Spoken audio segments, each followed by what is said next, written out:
I love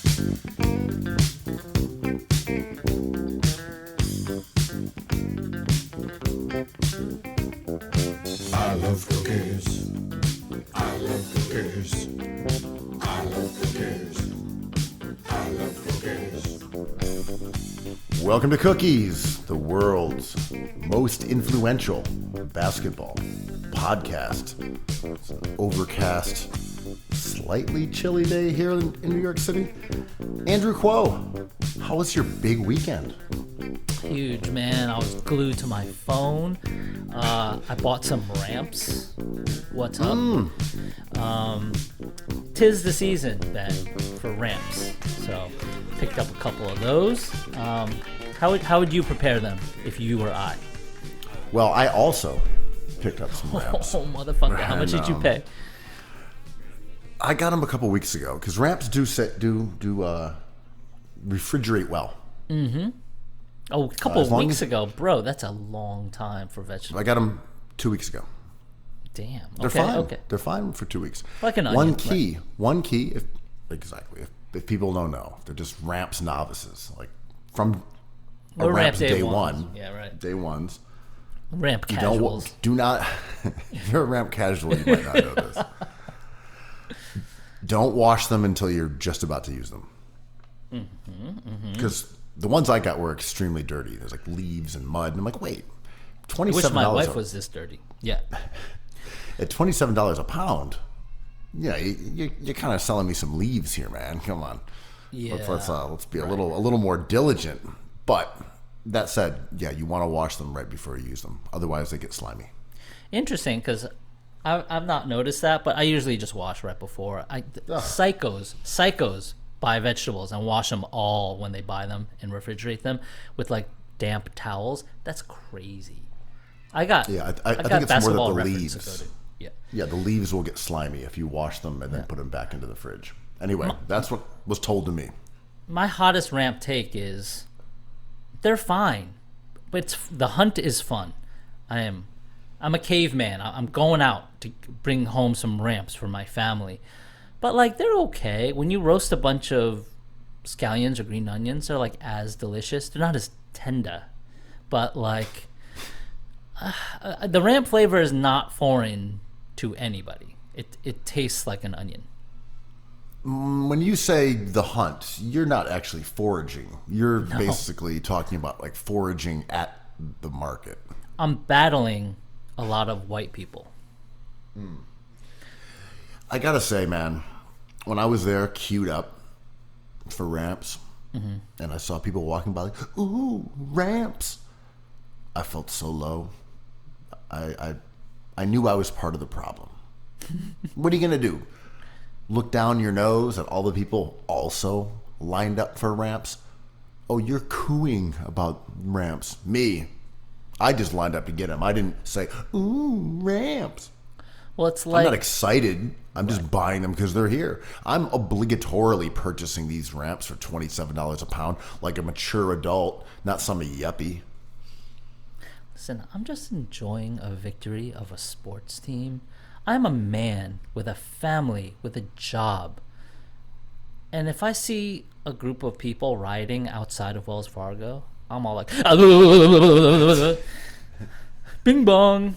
I mean, it takes more effort to deny who you are than just to accept it. I'm just a salt of the earth guy. Yeah. No, I mean, picking up some $27 a pound seasonal ramps, very unlike you bourgeois losers who are hooting and hollering about ramps.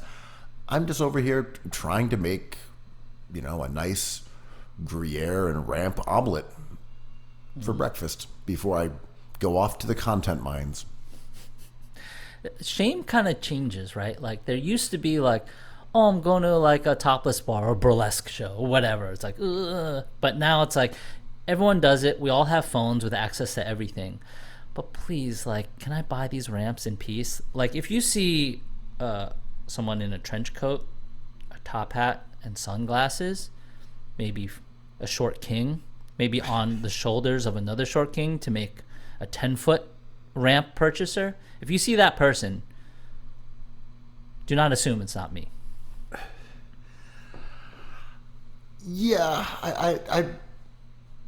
I felt some shame waiting for ramps, but I was more ashamed of everyone else and their behavior. Not my It's own. not me, it's you. I mean, do you have farmers market shame in general? I know you live right by one for like, what, $300 a month rent. You just jump on down, pick up some rants, hop back up. Yeah. I mean, I basically live in a farmer's market. That's why Doesn't everybody? my rent is only $75 a month. It's New York City. Yeah. But yeah, I mean, I catch some heat from my friends who are just like, I won't even go to I'm paraphrasing my friends. I won't even go to a supermarket because that's cringe. Going to a farmer's market is crazy. It's twice as expensive. The culture's whack. The food isn't any different. And I say, au contraire, mon frere.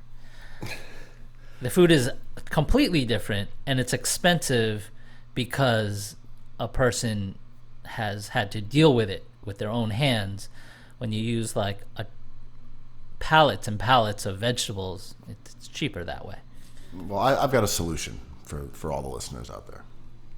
If you're dealing with farmers market shame, whether this is a ramp adjacent issue, could be okra pilled, could Slimy. be in August. Slime season.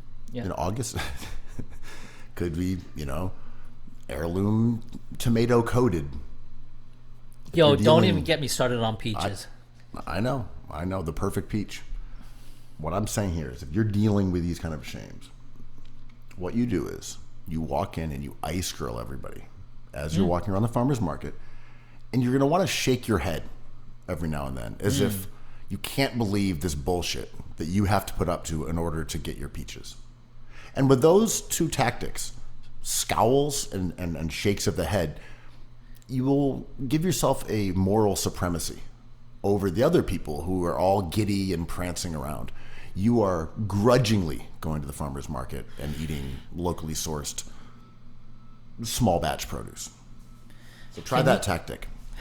Can you rank for me these embarrassing adult activities? Okay.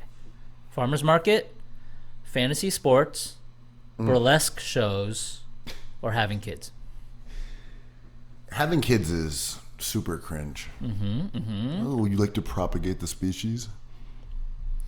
Oh, you want to sleep 3 hours a night and eat macaroni and cheese until you die? Oh, the most normie thing you can possibly do. Further mankind. Okay, so that's number one. What about fantasy sports, burlesque, and the farmers market? Ooh. I mean, I see you trying to take burlesque shots. I'm trying. I know you're doing. I know what you're doing. Because Well, the other night, Saturday, I was out with a group of friends. And one of my buddies was like, hey, we should head up to this cabaret show. And I didn't know anything about it. I was like, for real? I'm like, where is it? Like, well, the word cabaret was mentioned, though, right? they called it cabaret. Oh my God, bro! Woo! And I said, like a strip club? Are we using that as a euphemism? Like, no, it's like cabaret. I was Like Liza Minnelli, right? It's like, all right. And then, so we were at a party also, to give this some context. We were at A burlesque a party. party. So you were No, at we were at a cabaret party. Then you went to a cabaret party. We were at a regular party, which had free drinks, regular music. I didn't Travis see, but Scott. I was like, there are no tassels here. Like, I see no feathery boas or glittery masks. What are we doing? I don't see someone in fishnet stockings and a top hat. No one is parading behind a fan provocatively used to hide their body parts. What are all these Let's get outta feathers here. doing here?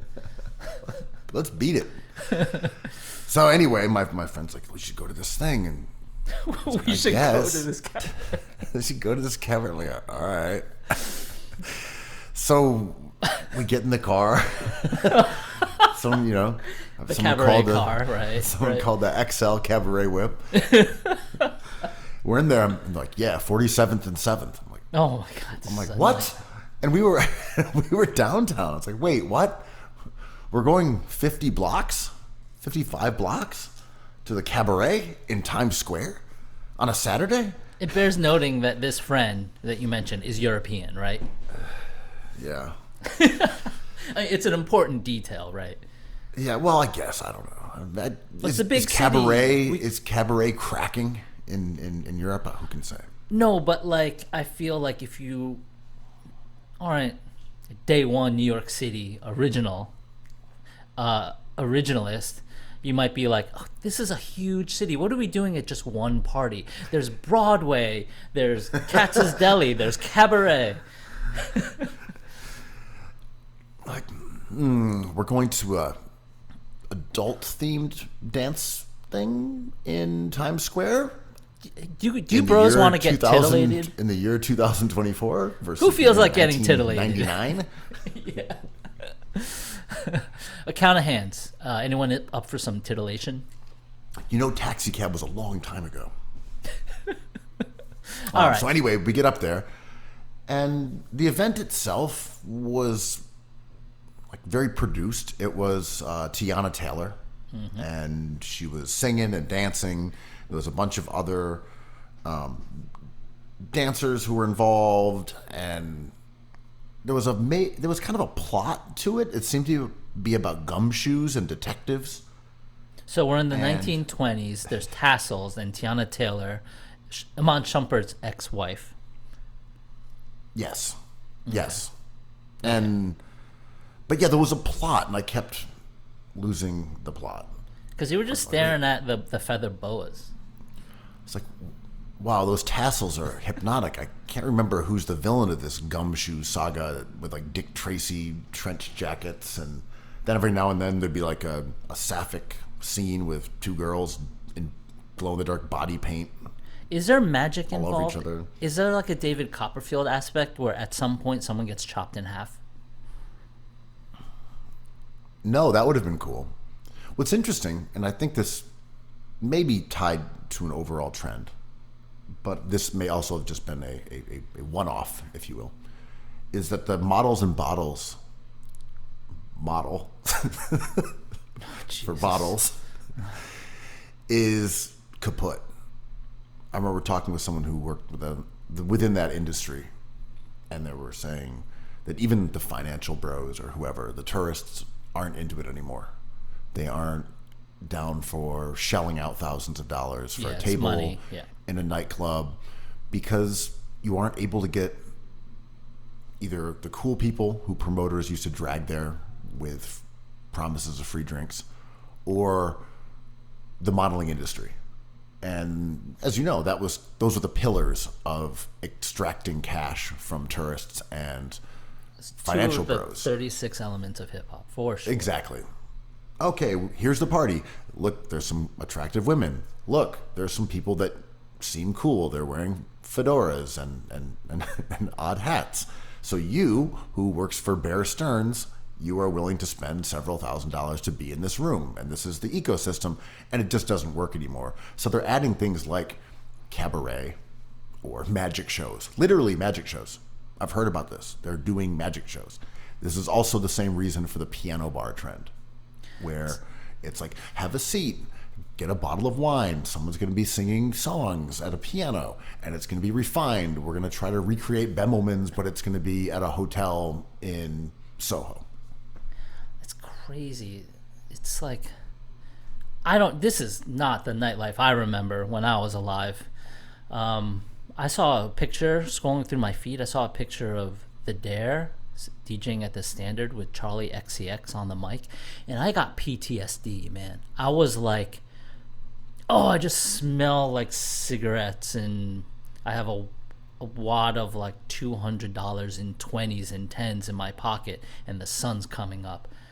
But if I went out now, that world is kind of a subculture. Now I would be delighted by a rabbit popping out of a hat, by tassels, no bottles, no models. just you moving this giant feathered veil fan from in front of you at Hold different on. angles. At different angles, like I can't see his wallabies. Oh, now when he turns this way, I can't see his Knicks shorts. He turns this way, I can't see his button-down blue and white shirt. I mean, how soon is it going to be? Maybe it's already there, where it's just like a watermelon and a sledgehammer. It's like, oh, this tension's killing me, man. I'll take another martini, but like, is someone gonna hit that watermelon or what? Gallagher's. Yeah, the magic show concept seems wild, but I swear it's true.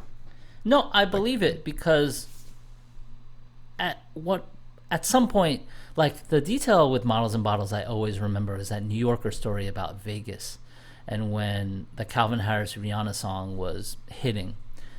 I think I've told this story on Perfect Pod before, but in the article they were like, we know that song is going to play at exactly a specific time we told the DJ, or just like whatever preset playlist to play. We have all of our waitresses on the floor next to the tables, and as that intro comes on, we bum rush every table and we make millions of dollars in 30 seconds. Insane. That doesn't happen anymore. It's clearly a Vegas model, though. I think Yeah. you're correct. All these things or it's maybe an old-timey version of New York, but I would say the reference point for cabaret, which you love, and piano bars and magic, besides it being, I don't know, the Catskills, the Borscht Belt of yore, it really is Vegas. Like vaudeville, right? Am I getting that mixed up? Like the Vegas model, like the Celine Dion have a residency at a bar or a club that used to do Models and Bottles. Like people would just want entertainment, right? Because Models and Bottles used to be like kind of a room that was activated, but now what you're saying is like you go to a burlesque show and there's Amon Chumpert in scrubs, or maybe not scrubs, delivering his ex-wife's baby again and again every 40 minutes during the night. Yeah, and in a pool of glow-in-the-dark amniotic fluid. Ooh, the only kind of amniotic fluid I'm down with. I would say that it's that there are these large spaces, many of which are within hotels, ones that there are long leases on, and they just have to figure out how to get people in there. Right. And instead of getting, okay, we're going to extract several $1,000s from all these people at these tables, what if we can get 150 from everyone who walks in the door? And there's like different shifts through these hotel spaces. There's like 6 to 8, 8 to 10, probably corporate, right? And then from 12 to 4, you look for the seedy individuals like yourself in those burlesque whips, those cabaret rides. Have you been to any of the piano bars that have opened downtown? I can think of maybe 3 from the last year and change. Last year and change, as you know, I've not done shit. But I remember the Box. Like, the Box was a thing for a long time on Christie Street. But I don't like piano bars. Like, God damn it. I'm kind of like a salt of the earth guy. I like a end beer at a dirty ass bar, and then I'm home. If someone A fistful of ramps. if someone with a fistful of ramps rolled up to me, a homie rolled up to me at a bar, and I was just like staring at my one beer aimlessly in a melancholy way, and we're like, looks like you need some titillation. Be like, no thank you, I'd rather go home and go to sleep. Well, there was the piano bar that Alan Cumming opened up down on the why would you wanna Lower go East to that? Side. But that's different. That was a gay bar, and it was very much in like the kitschy sort of. Was the music awesome, or was it like...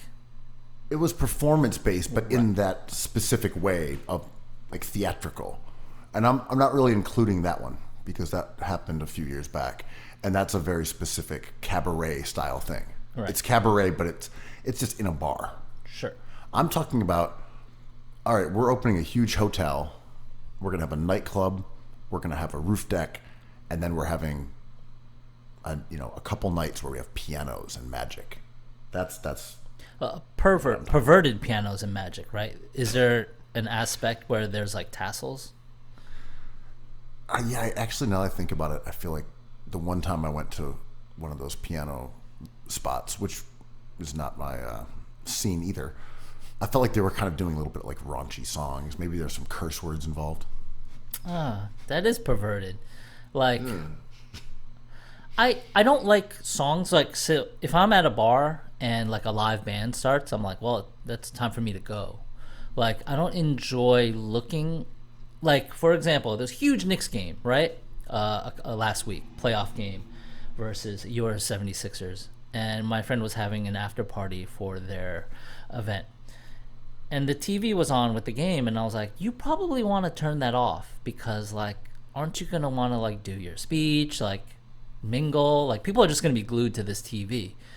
I just don't, if you don't expect to just, like, sit in silence and look at something, like, it's kind of a drag, right? No pun intended.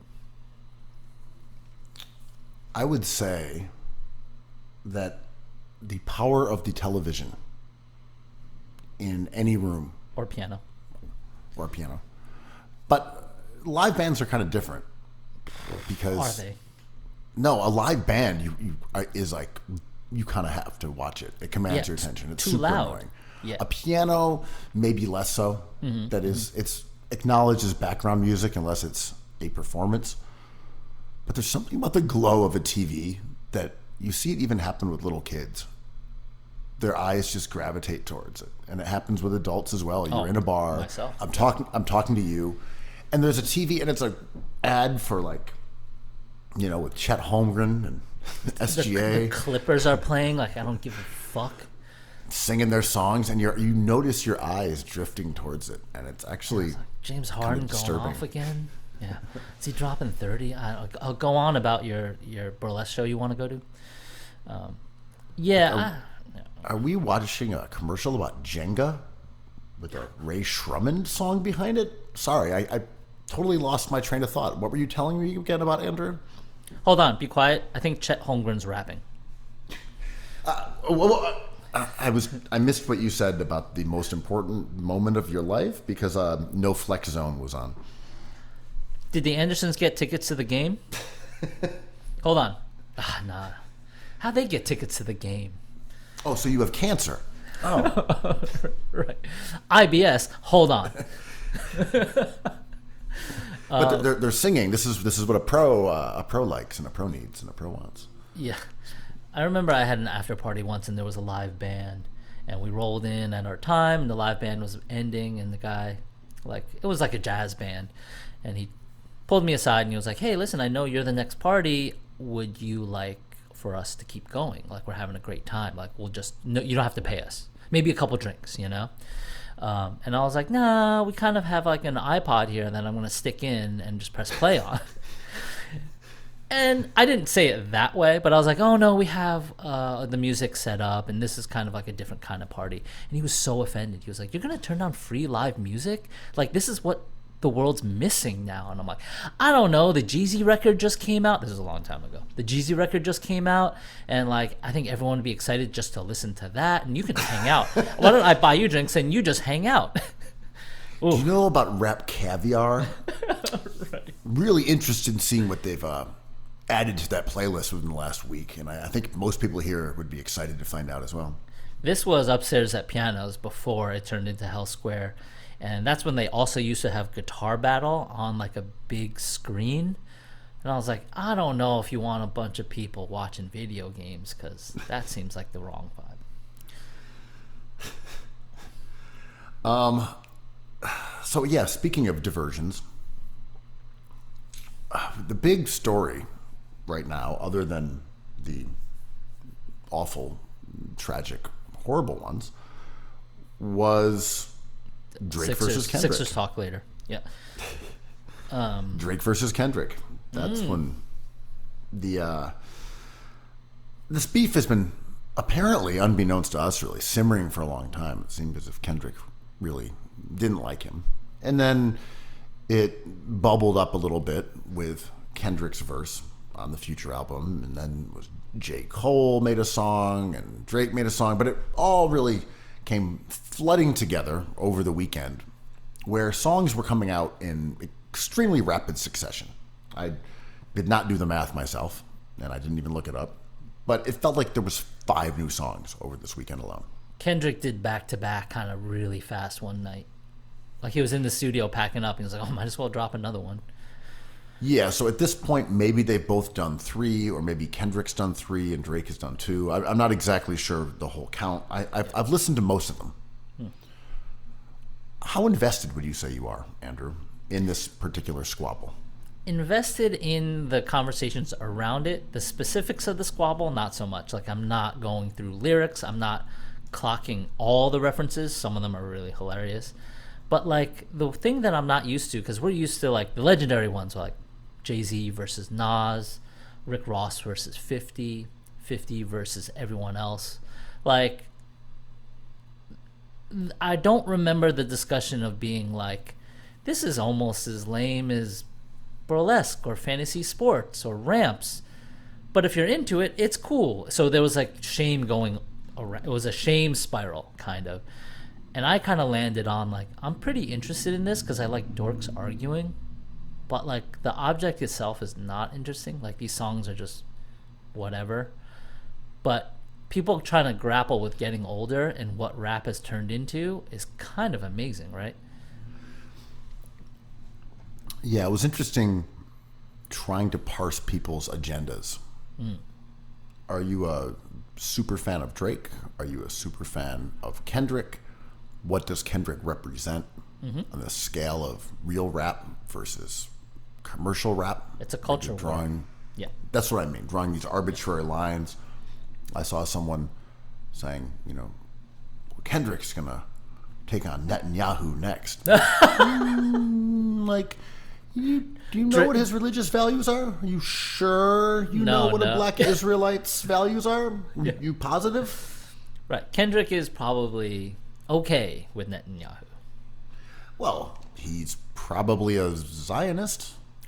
He may not agree with this. I'm just saying, I'm not trying to put words into his mouth, but he is a black Israelite.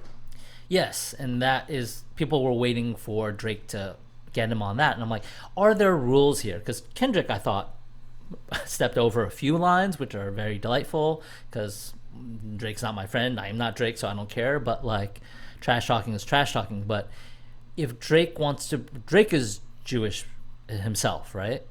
And so, Drake also had signed the ceasefire thing. I was just like, people are just really projecting where they want this to land. Yeah. And what the values of these particular people are with no real grasp of who they are. And we don't really care, or do we? Right? Like, these are rappers rapping about hurting each other's feelings, and if politics and identity come into it, like, okay, that's fair, but I don't need to know your stance on the worst, most horrific conflict of the moment. I mean, I'm okay if they bring that into it, but we can't just assign them to a side. Well, this is what's happening, right? Like, if you're into the 53 elements of hip-hop, you remember or have heard of Fat Beats, and you're into, like, battle rappers, Kendrick is your guy. If you're into pop music and a spectacle and, like, jokes, Drake is your guy. And regardless of what songs they produce or what they say, if you're invested, you're just going to align yourself with one of those ideas, because they don't really cross over in this like micro world.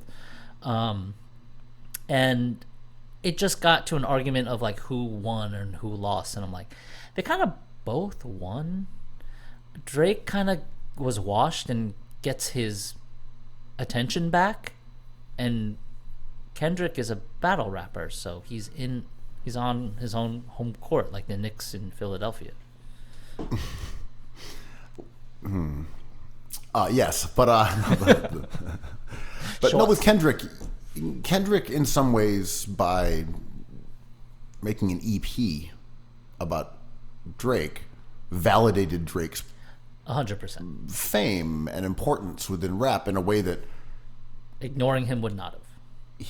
he really has not had in a while. Yeah, Like we know who Drake is. He doesn't have the same level of stardom in terms of his hits that he did in the past. And his omnipresence is different than Kendrick's. Kendrick is this guy who is more secluded, more monastic. He hides out and he drops his bars and then he goes back into his little cave. We don't really see him. And Drake is the other way around. He's on social media constantly. He tours constantly. He does guest appearances. Let me show you my Birkin bags. Yeah. He's already out there. He's all there all the time. What's funny was the main takeaway. Like, okay, Kendrick really doesn't like this guy. Really doesn't like him. Like, okay, that may be true for sure, but it's a rap battle. Like, he's not supposed to sound like he wants to be friends with him. He may actually have all these scornful feelings towards him. They may be genuine, but even if they aren't, it's a rap battle. Of course, he sounds hostile towards him. And I wonder, of course, right? This is a tradition. And I wonder if Kendrick also, I think about marketing more than anything here. I wonder if Kendrick himself and his crew are like, hey, this is really good for you. If you hate Drake so much, you should take him to task. Like, you should really invest in the next, like, week of just going at him. Because you're going to win this because you're a battle rapper. And people really are looking for what you provide to them. But, like, this is good for you, too, because, like, you're kind of, like, you've had your moment as well. There is a suggestion that has his brand kind of done its thing. How is he going to grow from being, like, the apex evolution of a backpack guy? Which he totally is. And it's funny that he has this level of fame because really at his heart, he's what Rascass was supposed to be. Like he's Blackalicious. He's doing alphabet aerobics. All natural. He is Lyricist Lounge. What am I? Freestyle Fellowship. Like he comes from that rich tradition of backpackery, nerdy, hyper lyrical, hyper wordy West Coast rappers. That is his oral tradition, so to speak. And the fact that he is this huge star is an anomaly. I mean, it does speak to his talent at making songs and picking beats in a way that other rappers who were like him never could, and or at least never did on this level. Embracing technology, using technology in his favor, going viral, like using streaming. I don't know. Like, I feel like a lot of these originalists might be like, he's a sellout. Like, pick your poison here. But I think he's the final boss of this kind of artist. But it's interesting that as far as that prototype, like this hyper lyrical West Coast guy, and I'm not saying he doesn't bring in other elements, but so did those guys. Yeah. Whether we're talking about like gang stuff, street stuff, he brings it in, but so did those guys. Those, it really is Rascass as a massive pop star. I mean, down to like references to, as I said, being a Black Israelite or 5%ers. I mean, he even talks about like 95% in one of the Drake disses. I mean, he is like the legacy of guys who are reading Behold the Pale Horse. He has strong making Kyrie the nature Irving of the vibes. threat. Yeah, he and Kyrie Irving probably get along. I agree. And and this was like, we talked about this when the Kyrie Irving controversy was mucked up by The Ringer. And weird how we don't hear about that anymore until the Mavs maybe meet the Celtics in the finals. And let's go through some likes over here. But it looks like Kyrie must be suspended. Right. Not only is it unethical on the court, he's appalling off the court. But yeah, I mean, people have their identities, and it's hard to break from them when current events kind of turn in a way that is so dramatic and so ugly in this case. And to kind of understand where this whole beef is coming from, but also where Kendrick is coming from as an artist, is like, it's hard to just say he won the battle, because I'm not sure anyone wins or loses this battle. I'm not trying to be doing that thing, but like both these guys benefit, and both these guys like would also benefit from us not being like, well, what does Kendrick actually believe in? Because like it is not a universally accepted original or like origin story. To me, I thought it's fair to say that Kendrick won the battle and that Absolutely. he outmaneuvered Drake. This And is his I don't game. care about this.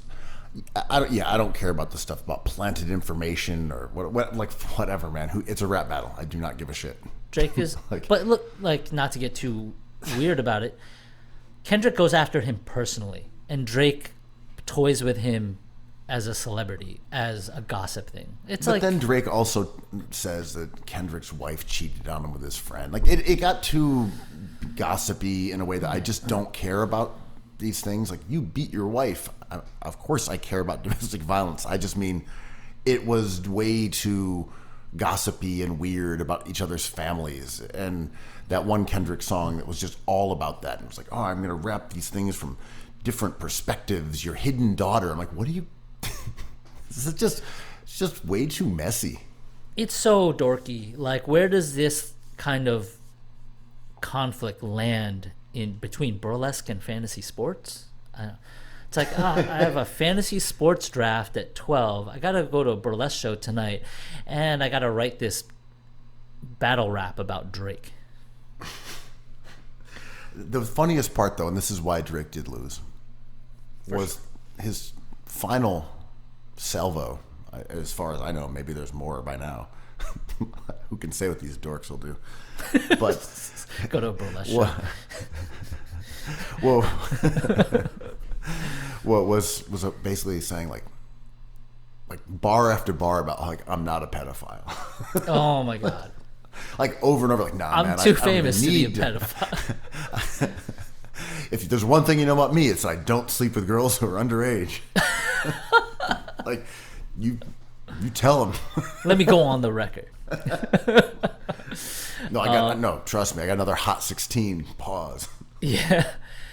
It's all over my social media feed, like between sports, politics, and now this, where everyone's just like, you're the pedophile, not me. And I'm just like, you guys think about this stuff so much. Like, I don't even understand how you could think Miley Cyrus is dead because she's killed by the deep state because she tried to expose pedophiles, and this is an actor wearing a Miley Cyrus mask singing like her in all of her songs protecting pedophiles. I'm like, I mean, she was a Disney actor. Like, I get the connection, but yo, it like at some point people were accusing Drake of being in Bohemian Grove, and I'm like, this is a lot of Pizzagate action happening. Well, it's a new version of what was called Godwin's Law, which was the internet-based theory that Is he a guard for the Suns? he might have been. Is that whenever people argue, inevitably it gets closer and closer to calling someone a Nazi or Hitler. Hitler, right. And now you're growing incrementally closer, or in leaps and bounds, closer to being accused of being a pedophile. Yeah. All right, I think we've had a couple exchanges here. You're a pedo. Let's move on. It's like, I don't love SGA as an MVP candidate. Chet, to me, is kind of overrated. And the Thunder are a bunch of pedos.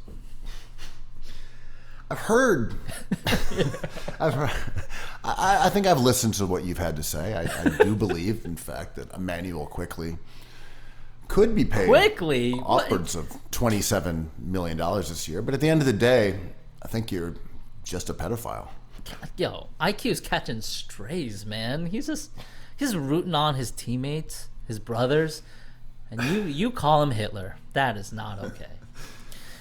At the end of the day, I think we recognize now that Bing Bong Nation are Nazi pedos. And despite their victory, they're going to have to live with their pedophilia and their Nazism. They're hoop Nazis. No hoop for you. Oh my gosh. I mean, one of these Drake songs had an AI Tupac Tupac in it, which I kind of delighted at because like it's kind of weird and corny and hilarious. It reminds me of the Wow. Will.i.am election hologram that CNN was using in the Oh, yeah, that Obama was- second term. Incredible. Wow. I did think about that recently. It's odd that things that occurred not that long ago now seem preposterous. Our election coverage is going to involve a holographic Will.i.am. I mean, okay, you can't have a holographic like But analyst, a why? political analyst. Look. You got to get someone with style because it's head to toe. He's got to have why, good kicks. Why wouldn't we just fly him in?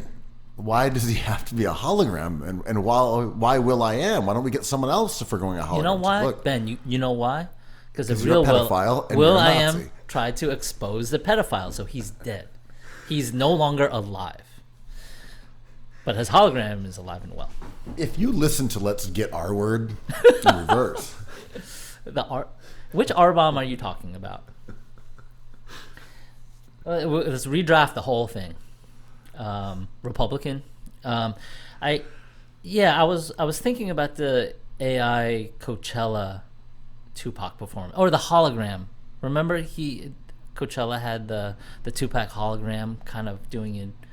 I forget a guest appearance for which artist, but it seemed interesting, right? And I was kind of interested in the idea of AI bringing back Bruce Lee or whatever in movies and having it be believable, deepfake, whatever.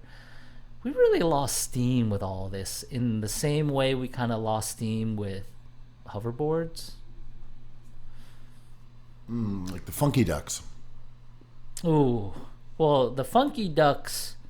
Did the inventor of the Funky Duck die, or was that the exposer of the pedophiles in the deep state? No, Yeah, that was just another Boeing whistleblower. Boing. The guy who fell off the cliff was the SideQuest, right? No, it's not called the SideQuest. That was the It hard. appears that another boing whistleblower has been murdered by polonium. Did he try to expose the pedophiles in the airline industry? It appears we found a whistleblower in a car with a self-inflicted gunshot wound, and honestly, we suspect boing. That shit's crazy. Like, I want to see a movie about this in the Michael Clayton style, but a comedy where they drop boing every 40 minutes, like a burlesque boing show. The fall of one of the great American companies. Boing. What? I mean, goddamn. We're up to number 3 now? Like 3 people, What? 3 whistleblowers have died, right? Or Definitely 2. two. Definitely Definitely 2, two. maybe 3. I mean, okay. So we're mocking deep state bros. But like shit is weird, isn't it? Like you read about this and you're like, let me get my tinfoil hat on cuz this shit's crazy. Well, we're also at this point where we've all just sort of accepted that that's how it works. It's like, look, I don't think Boeing should go around killing people willy-nilly, but, it's former employers who are snitching on their misdeeds. Yeah, that sounds about right. Seems legit. Like, Can't we're wait not for the saying we movie support it, adaptation. but yeah, it kind of checks out, and that's just sort of part of this conspiratorial landscape that we've accepted. That corporate villains at this point will just carry out extrajudicial killings of former employees who are hurting their business model. I'm just waiting for that's George kind of Clooney to legit. get to the bottom of this. Like we need Kloondog on the case. But I mean, skepticism is a good quality. But skepticism as an identity is really hard to rein in, right? Because I like people who are like, I don't know, man. Anthony Edwards is not Michael Jordan yet. I'm like, oh yeah, I enjoy this person. It's like he's not even Devin Booker yet.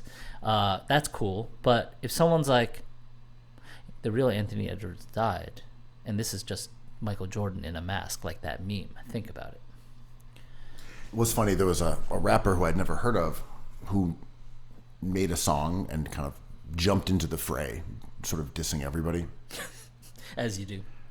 And he rapped exactly like RXK Nephew. And that's just not me saying it. I was listening. I was like, what the fuck?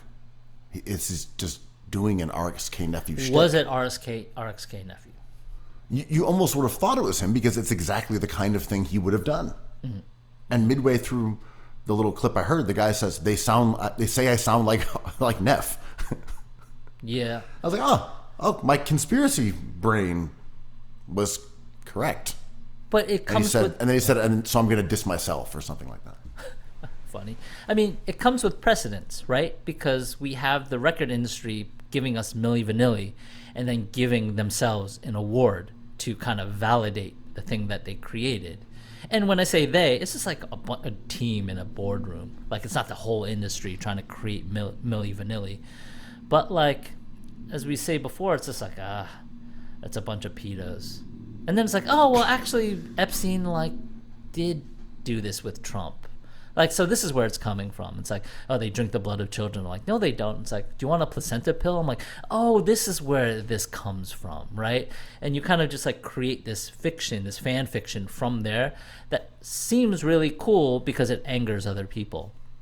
If other people were like, this is indeed the fake Joe Biden. We're on Joe Biden number 4. Those skeptics that take it too far would be like, actually, it's the real Joe Biden. So it's just like it's like kind of a debate club thing. It's also, this is a word that would sound weird in this context, but I think it kind of applies. It's like just dehumanization. And I'm not using it in the same way you could use it to describe like a genocide. I'm using it in this way of saying, well, they're lizard people. So right. Why would we even care what they're saying? They're lizard people. Come on, they're wearing masks. They take them off. There's like these beady eyes. They're all scaly. We don't really have to negotiate with lizard people here. Like, we just have our side, and they've got their side, and we're weirdly enough on the non-lizard people side, and coincidentally, they're on the lizard side. So we're really at a existential crisis for the species here, as opposed to just disagreeing on, say, politics. Yeah, exactly. It's like, I know I can't be outwardly racist, but I still feel racist. How do I talk about this in a way that won't offend certain people? Lizards. Everyone knows what a lizard is. And that's also the pedo stuff too. Same deal. It's like, well, the moderate Democrats are mildly different from most Republicans, other than they're running these pedophile, child murdering layers beneath pizzerias. Their politics otherwise are generally, kind of indistinguishable. It's mostly their taste in toppings that sets them apart. Well, it's like the game theory aspect of it that you kind of alluded to is so interesting to me, especially with this rap battle, the stuff happening with Eric Adams in New York and Columbia and the police. It's like, well, who won this one? Who won this one? Who's going to win the final thing? I'm like, no one's going to actually win this thing. You're going to take away what you want to take away from it, but there's no levels. There's no bosses, right?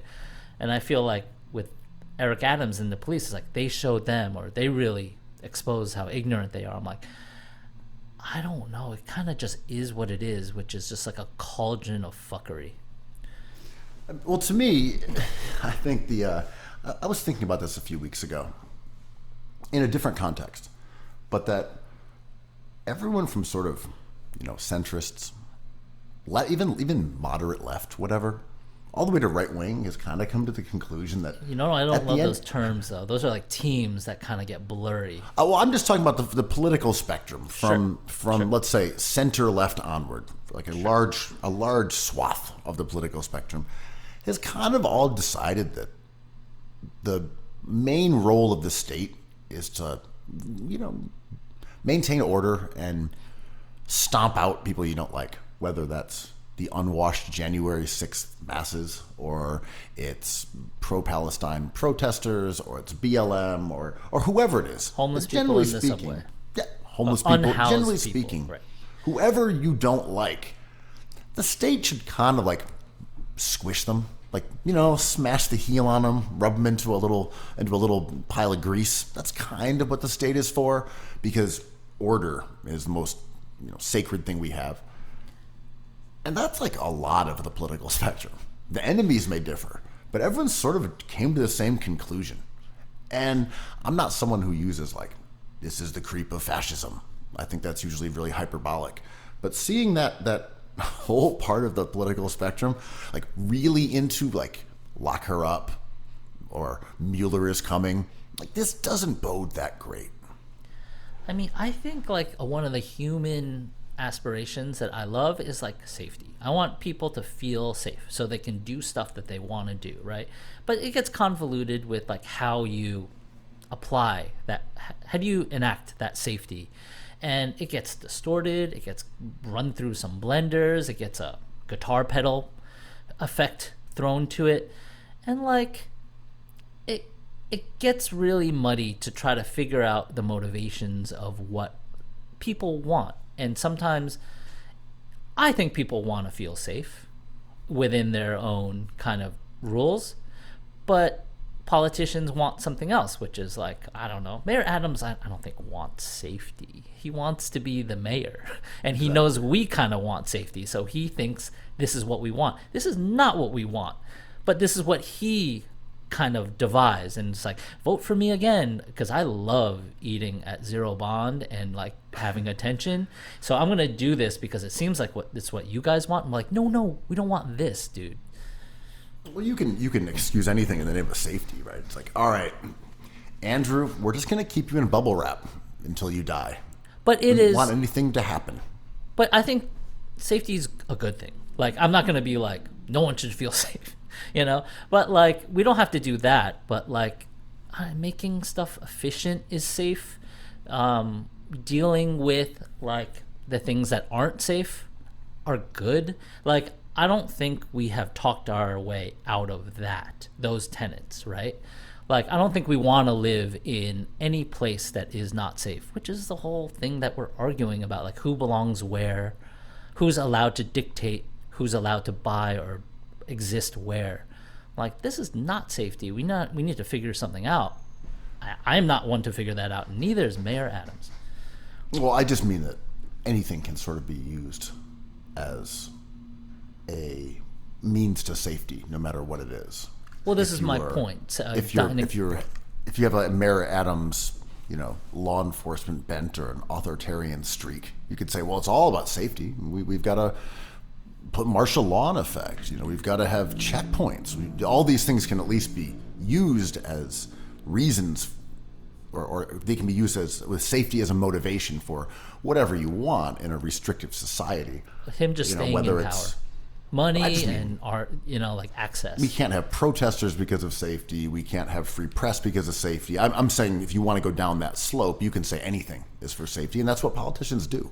And this is my point, right? Like, yeah, and that's like Mayor Adams saying, well, they've got professional grade locks. Like, so these must be bad people. And you're like, well, yeah, it's the one the website says they should buy for their bikes. John Oliver this week is like, you can buy this on the Columbia website. Like, this lock is available through Columbia. And I think it's called the Forget About It lock, which is hilarious. It's just a kryptonite lock. Every bike messenger had one of these things. And the pantheon of cringe. Bike nerds. Oof. Bike nerds, rap battle nerds, ramp nerds. Rank them. Tall bike nerds. Why are tall ones worse? I saw one recently. I was kind of shocked. Wait, like why? Like the tall bikes? Oh, I thought you meant like leg lengthening surgery survivors. Oh, no. Like short arm guys. No, not short kings. Short arm kings. Elongated themselves. Right. I meant the ones that are double height bikes.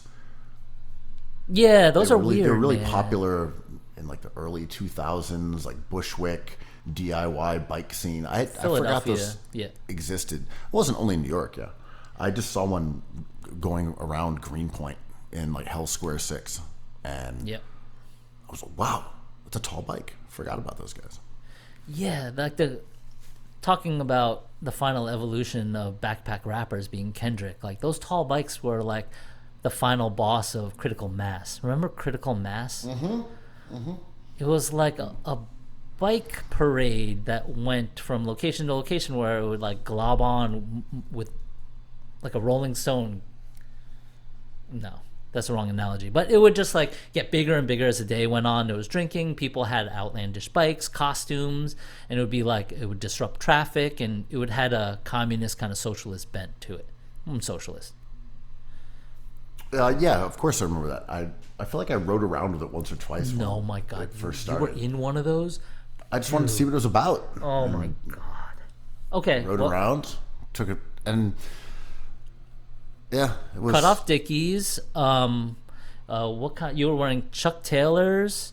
probably. A vintage T-shirt, a forget about it bike lock around your torso, and a hat with a tiny brim. I mean, I don't think you're allowed to wear anything else. Some sort of bowler true. cap. When I was in Mexico City a couple months ago, I saw one of their versions of Critical Mass. I don't know if it has the same name. It's like Mucho Mas. So fucked up. Look, It's so fucked up, man. it was some kind of standoff. It was at odds with each other. The pedestrians and the bikes and the cars. It was this intractable situation. But they were doing it down there, and that is a very non-bikeable city, but I think it's getting better in that regard. It's also a terrible traffic city. It's a terrible pedestrian city. Mexico City, yeah. amazing for a lot of things. Those three ways of getting around all suck. And they had a Critical Mass. I don't know if it was Critical Mass, but it was a huge bicycle parade type of thing where Right, everyone right. was biking around, and they were going through traffic lights and ringing their bells and things like that. How tall was the tallest bike you saw, Sounds racist. or heightest? I didn't see any of the tall bikes. No, welded together like monstrosities. This was what I saw over the weekend. It was 100% one of the ones that kind of look like a A-frame house in Livingston Manor. You sort of need a tall bike in any sort of bike presentation, right? So it's like in the movies when you have like an army advancing, you got your foot soldiers, you got the guys with bigger guns, and then the tanks come in and you're like, oh, they got those tanks. In like Lord of the Rings, same thing, the big monsters kind of bring up the rear. If you Yeah, were they're more like an ogre Yeah. of Critical Mass or infantry. Yeah, it's like Paul Reed. It's like Brunson cannot be a hero unless he sees Paul Reed subbing in for Joel Embiid. Be like, ugh, B-ball, Paul. How is this everyman ever gonna do this? But so You want to talk about basketball or what? Is that what we're doing? let's do it. I'm not scared.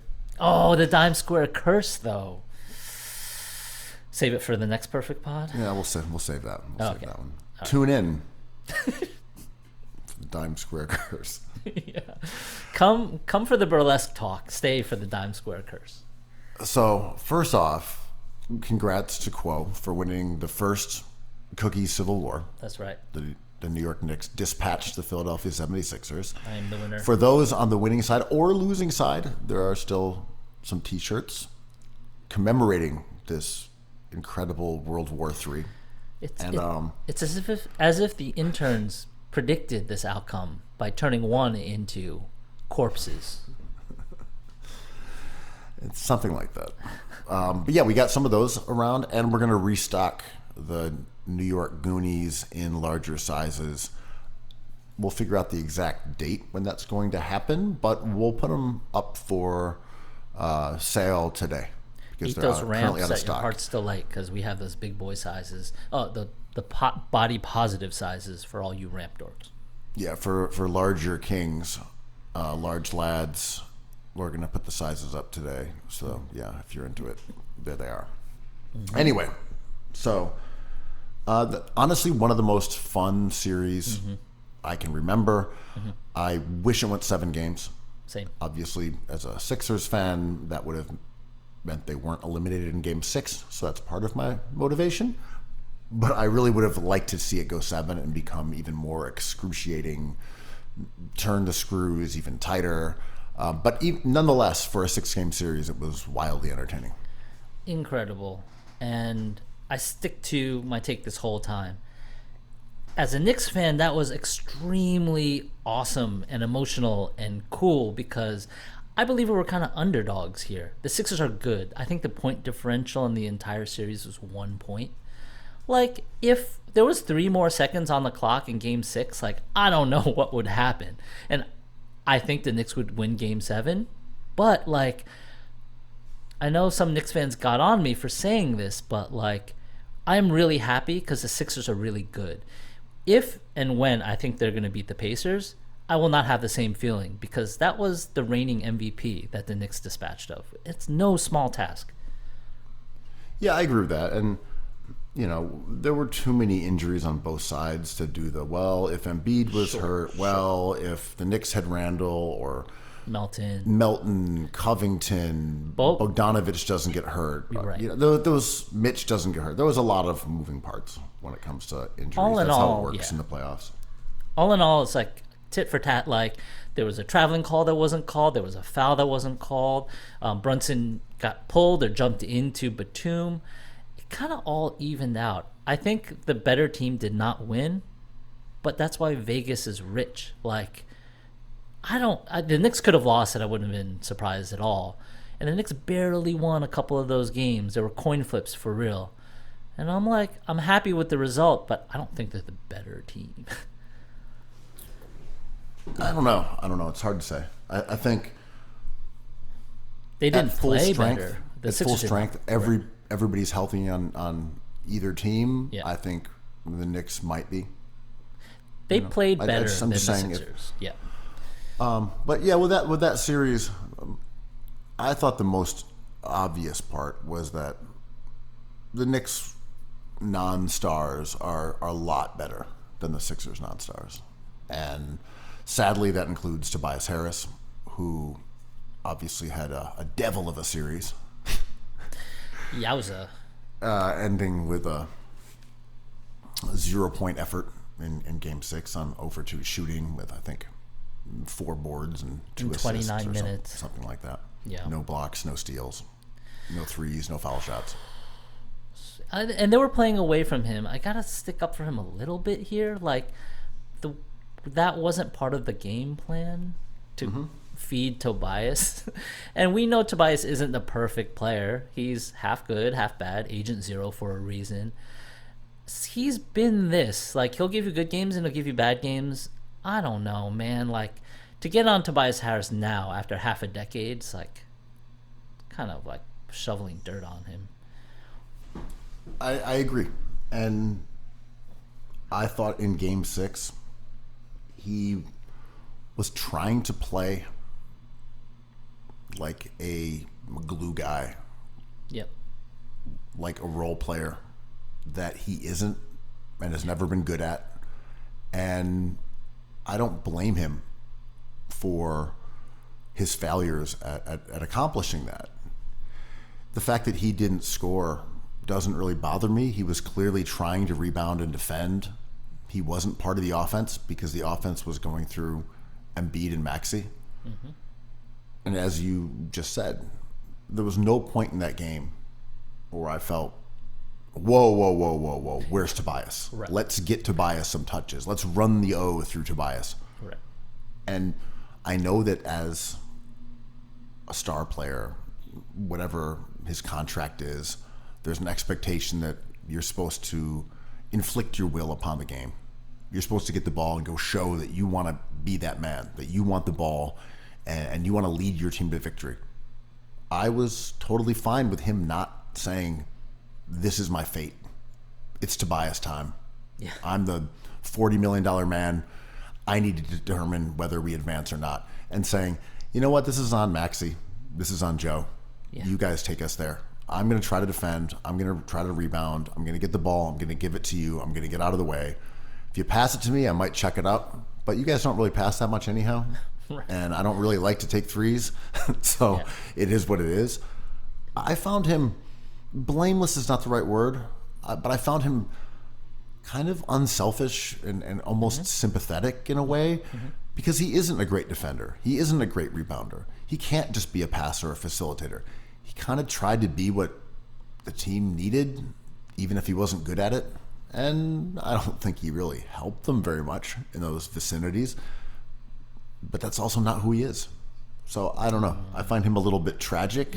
I find him, sure, if he'd scored a couple of baskets, they It's a might three-point have game. won. Yeah. But he only took 2 shots. So where are those shots coming from?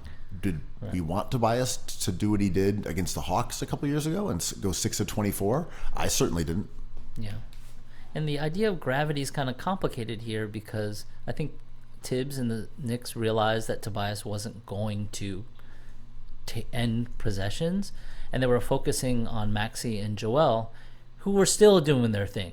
So it's just like at that point in the season where it's an elimination game, it's just like we know you guys are going to bring a second and third defender to Maxey and Embiid, but we're just going to go through these guys because they're clearly our best players.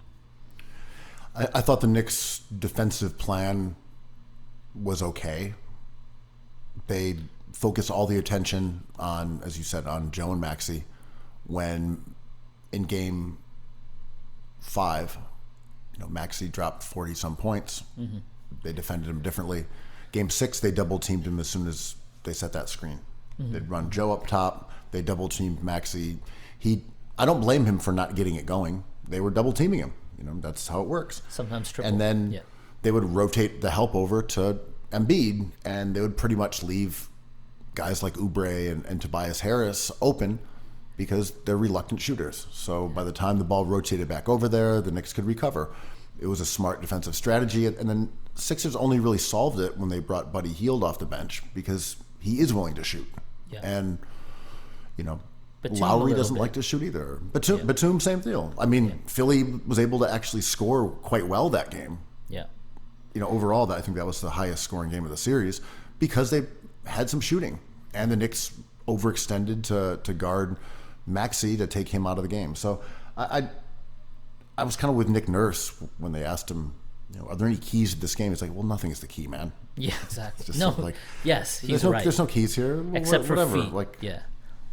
He's like, I'm gonna go uptown to see some feet in this burlesque bus. Other than that, it's all may the best player win. And like, I'm sad to see the Sixers go. And now I'm talking like overall picture. Like the Sixers losing in this first round doesn't have the sting that it usually does because the Knicks are good, right? Like I think that was a formidable opponent, and you can look at the rankings and say like, well, a 2 is supposed to beat the 7, but I don't think there's shame in this loss at all. The Knicks are constructed in a way to beat the Sixers.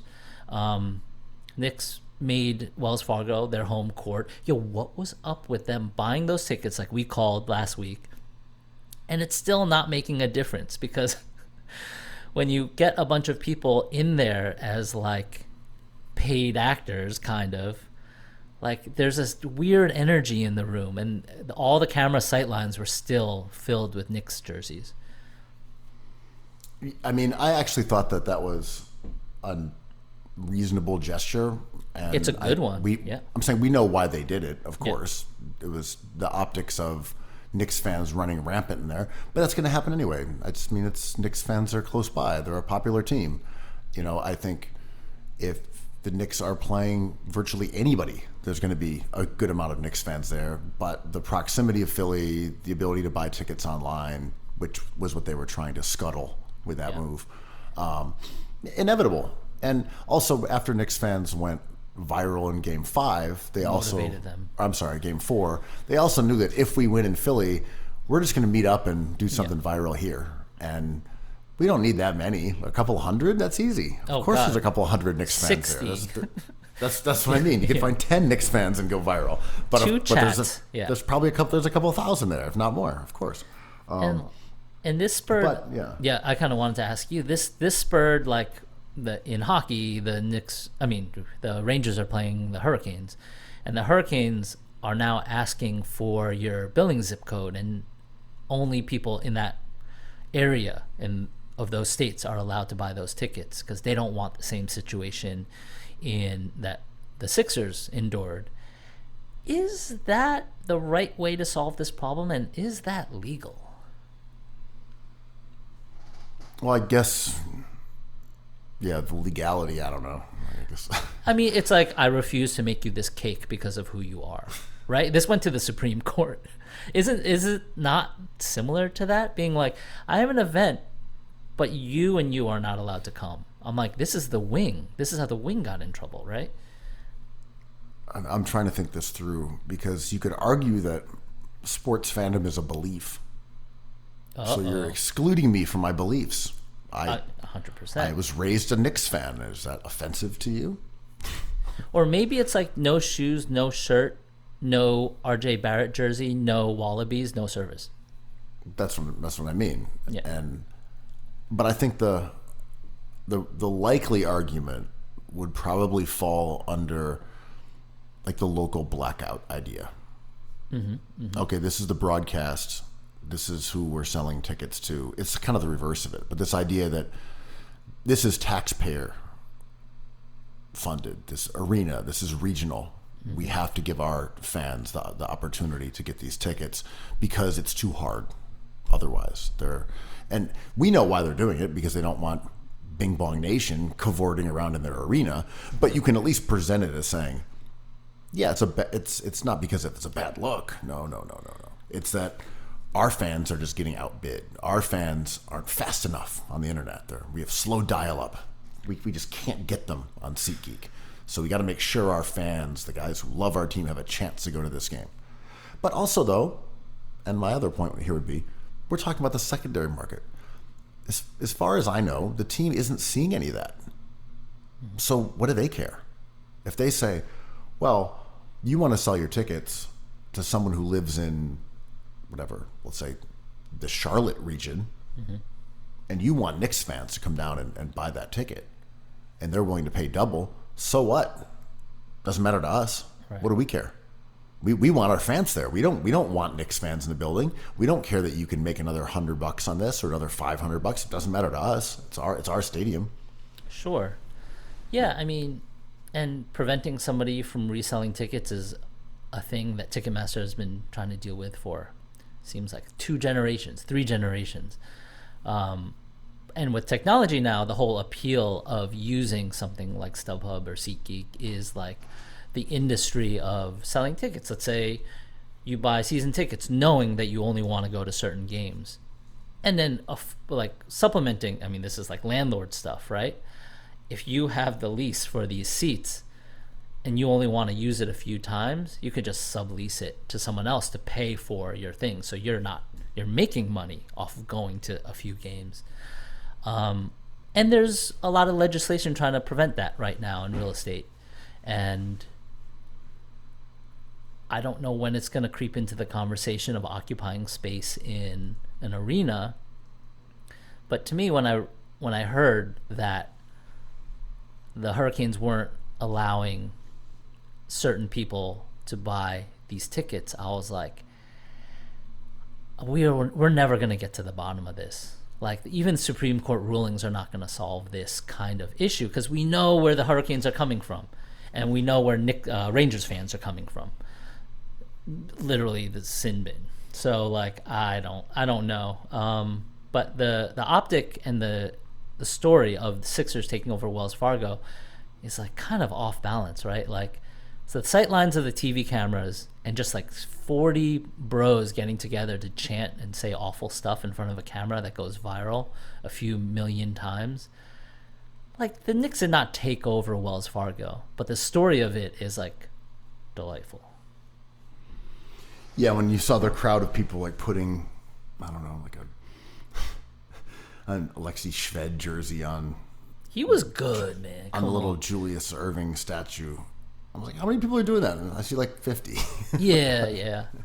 Like, I've never been so embarrassed in my life. They befouled Charles Barkley. But just get the image, right? Just let's just say it happened. Just get the image and then we're good. Sort of like the Iwo Jima flag, right? It was staged and it was only up for a few seconds, I heard. I think, without getting into like a technophobic rant here, Oh. these Sounds things that are, like whatever it's, whether it's SeatGeek or StubHub or Ticketmaster, all these or online gambling, these digital inventions that are supposed to be for making life easier, like ostensibly, or Resi, which we talked about last episode, people making six figures selling reservations. All these tech innovations that are supposed to make things easier, but ultimately are disrupting these non-uniform industries, right? Getting reservations at a restaurant, scalping tickets, things of that nature, things that have underworld economies, things that are made on connections, and they have this democratizing effect, which after a little while becomes non-democratic. Oh, you can just afford the reservation. You're willing to pay more. And it's the replacing of the egalitarian idea of technology, which is how it's used to generate its popularity and to spread it as a way of doing business. And then they always end up veering off towards, well, if you're willing to pay $3,000, of course you can get tickets to the next game. No problem at all. You don't actually have to go out there and do it in person and argue on the street and negotiate with some unsavory person on the, who's trying to scalp you and worry if you're getting legit tickets. We've just streamlined it as long as you're willing to pay the amount. You don't have to know somebody who has season tickets and wheedle your way into their friendship so you get picked to go to them to the game instead of someone else. I just mean, oh, I scored tickets. It doesn't happen anymore. It's mostly, are you willing to pay or not? I like that more. As a person who used to have a wad of 20s to try to get in to see like Knicks playoff games. I mean, Stephon Marbury's first game, the 99 finals, and even concerts. Like, there's some like skill involved that I hated. It's like, that's not a real ticket. You're not telling me these seats are where they are. You're telling me these are hundreds. These are not, they're not quarter. Like, it was a big bargaining thing, and you had to beat the next guy behind you. So I think, like, we're talking about like safety. Like these services claim that they want everyone to have legitimate tickets and not sell the same ticket twice, so there's no like disappointed fan. Everything's on the up and up and insured through the site. It's to make money, but like, these are scarce things, and like, there's always going to be someone willing to pay for the apartment everyone wants, right? And we saw the real estate kind of union kind of get their hand slapped recently because these real estate fees, these broker fees, are like negligible, and we didn't know that. And brokers were just charging us fees that were not agreed upon under the guise of like procedure. And then we kind of realized like what kind of market we're dealing with. The broker industry, the real estate industry, the reseller ticket industry overall is hurt, but the people holding the good tickets are fine, right? And if you have a reservation to Teresi, you're going to be good. If you're holding a bunch of reservations to like various Christmas restaurants, like, you're not going to make a ton of money. So like, those seats are finite in Wells Fargo. I don't know who's making that money, to be honest, like real money, like in the moment, sure, the last person who sells it's making that money, but like, is it the intermediary? It's like, the margins are blurry, and just to say that the whole practice doesn't work, I'm like, I don't know. I like the idea of like going on my phone and being like, oh, I got tickets to the game, and I believe them. Sure. And I'm saying these are how this goes back to the safety idea, right? Mm-hmm. Where you can say, hey, we're going to switch everything around. We're going to do it in a way that will make you more comfortable. You will know that these are real tickets. You don't have to show up to the Garden an hour and a half in advance with money. You don't have to have cash. You don't have to do any of that stuff. Right. Oh, you don't need to know a maitre d'. Right. You don't need to actually go to multiple real estate companies. You don't need to pound the pavement looking for You don't need to be a signs. Sixers fan. Exactly. You don't have to go through the back of the Village Voice, combing through and calling apartments and things like that. None of that. No. Burlesque, apartment, burlesque. You're just going to get on Street Easy like everybody else, and you're going to go there and you'll wait in line with 40 other people looking for the apartment, and whoever makes the most income or whoever is willing to pay the most in rent will get the apartment, and everybody's happy. Or whoever's fastest. Yeah, whoever's quickest to the person, right? I mean, but not even at this point with something like Street Easy. Like that may happen, but with Street Easy, it's like, okay, all these applications come in. The realtor is going to go through them. He's going to find the ones that look the best, which are the most income and the best credit and all those things. So then they're going to go to the next step and they give them to the landlord, and the landlord says, okay, I'll take the person who's making this amount of money. What other, parts of this do we have? Well, this person says they're willing to pay another $1,000 a month. Sounds good. I mean, but I've had the case where I've looked at a listing, called it, and being like, hey, is this available? They're like, you're a day late, man. What were you willing to pay this? I'm like, yeah. And they're like, you just missed it, but I just signed the contract. Like stuff like that. That totally happens. I'm saying that in the same way in the same way that Resy now dominates reservation for restaurants, Street Easy glommed up everybody. And it's created that same kind of glut where if you like an apartment on there, as you said, you have to be fast. Yeah. But everyone sees the same apartments all day. Everyone sees them all. And it's understood that the one you see, the Street Easy apartment listings that you see and the tickets you see online have gone through the first wave of customers, right? If you see an apartment on Street Easy, you're like, oh, okay. Because you don't want to pay the intermediary fee of Street Easy, brokers, and all that.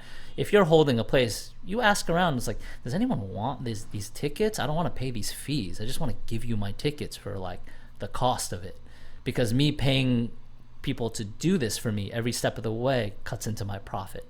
And if you want, like I always switch studios, I know not to go on any listing. I just start asking people. It's like, do you know of anything? And you usually exactly. Yeah, and these personal connections are still effective. And again, without rehashing old material, there was a TikTok that went sort of viral with a girl talking about if you just talk to someone at the restaurant, it's kind of a hack. You can get around the system by chatting with someone. You're like, yeah, at some point these systems become inefficient because they are now governed by speed, volume, who's got the most money, that those old ways of doing things still swing back around as being effective. And maybe you can show up now at the Garden with some cash and be like, hey, I would like to buy a ticket. And someone says, hey, I got one. But I'm not sure. Well, I'm going tonight, so I'll tell you what the vibe is. Yeah, That's oh, right. Man. That's right. I'll be posting on all my feeds. Tune in to game one of the You're going to be out there showing a little bit of skin. In chaps, just normal chaps, just the regular definition of chaps. A top hat. I'm just going to be a whateverist kind of perv outfit. You're going to be out there with your feather boa that you're going to be using to like rubbing against your backside. A top hat with a rabbit in it. A big saw. Well, beyond your outfit, thoughts on Knicks Pacers. So we have the Knicks, who did not duck smoke, managed to beat Philly in a tight series, while the Pacers, their series went 6 games with the Bucks, but they played a team that was missing its MVP candidate. Yeah. Dame Lillard was hurt and I believe sat at least 1 game. It was not a particularly hard-fought or impressive win for the Pacers. They do have some good players. They are a solid team. You said earlier that you were fairly confident that New York is a better team. They did win 3 more games over the course of the regular season. Mm-hmm. What's your thoughts going into the series? The Pacers are not to be dismissed. I like the Pascal Siakam addition. I really love Turner and the stretchability, but Joel was kind of the same player times 10. Halliburton's not healthy. He hasn't. I believe he's questionable for tonight. Even with all respect to the Pacers, I think the Knicks should be able to beat them in 5 or 6. This is not the same opponent as the Sixers, but the Pacers are not a bad team. They got process king T.J. McConnell doing that dirty work. I like the Pacers. I just think that the Knicks should be able to beat them. I'm not gonna play around and be like, I don't know, it might be tough. The Knicks should do this. I'm with you. A few numbers on the Pacers. We know how bad their defense was in the first half of the year. It was wretched. I mean, they at one point had the worst defense in the league. Best offense, right? One point the worst defense of all time. Yeah. Extremely awful defense. And there were some quirks about the team defensively as well, where the way they played, they didn't surrender threes. Mm-hmm. They would rarely help off of the driver. So the phrase in NBA parlance or basketball in general of bring two to the ball is that you attract a second defender via driving or gravity or running a play. You get another defender and then you can pass, and now the other team is scrambling to compensate for your man being open, and that generates a closeout attack and an open shot, swinging the ball, etc. So the Pacers just said, we're not doing that. We're going to let you drive, and then we'll have Miles Turner or whoever try to block the shot. We'll just try to defend at the rim. Yeah. And they were really unsuccessful at doing that. They gave up the most points in the paint. Their defense stunk. Over the second half, their defense was much improved. Mm-hmm. Not much improved as in great, but they went to about league average. And their offense in the second half was second best. So as far as net rating goes, the Pacers in the second half of the year had a net rating of 6.6 over their final 26 games. The Knicks had a net rating of 5.3, which is right behind them in 27 games. So they respectively ranked 4th and 5th in the NBA in net rating. Mm-hmm. So where I'm getting to is I believe in the Knicks here. Pacers have been good. Yeah, not to be trifled with at all. I just say my confidence comes from Tyrese Halliburton not looking like he did in the first half of the year. I love the Siakam addition. They finished the season I believe 24th in defense. I don't know. It was so hard to tell what happened in the first round because styles make fights. It's a small sample size, yada yada, all this stuff. But I'm enjoying the Obi Toppin versus his old team narrative. I enjoy OG versus Siakam. This is kind of fun. I'm into it. Knicks should be able to do this. The Sixers were the more difficult opponent. So when we talk about pace, it's a little deceptive at times, right? Yeah. Because pace doesn't necessarily mean you're not running. Right. Because you could be a good transition team and really push on those possessions, but in the half court you play deliberate basketball. Yep.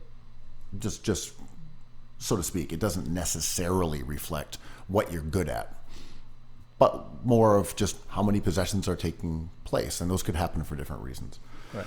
If you're a great defensive team, sometimes your pace will go down because teams aren't able to score as quickly or get attempts off. Sure. Anyway, all that said, this is a real clash of styles.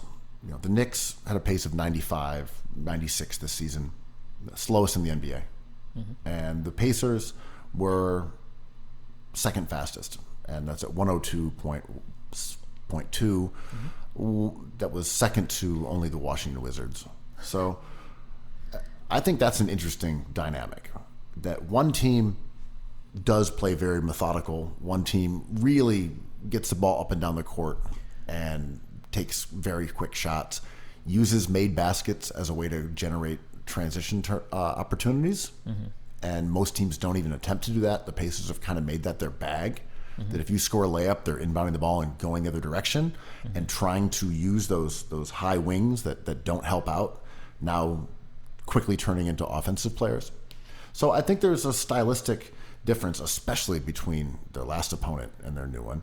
So I'm interested in seeing if the Knicks can keep the tempo in their comfort zone, if they can avoid playing guys like 47 minutes a game against That Bojan injury is huge.